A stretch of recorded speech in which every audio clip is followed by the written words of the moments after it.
दण्डाय नमः स्वाहा ॐ खड्गाय नमः स्वाहा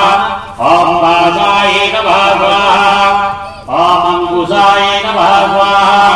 ॐ गौतमाय नमः स्वाहा ॐ भागवताय नमः स्वाहा ॐ विश्वामित्राय नमः स्वाहा ॐ कस्माय नमः स्वाहा ॐ जमदग्नि नमः लक्ष्मी मनोगामिनी यस्यानवन्यान्दामस्वामिन्योऽयमुखानः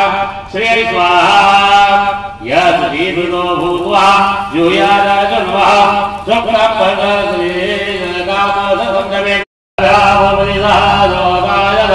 लोकाम्बकमयन्तः स्वाहा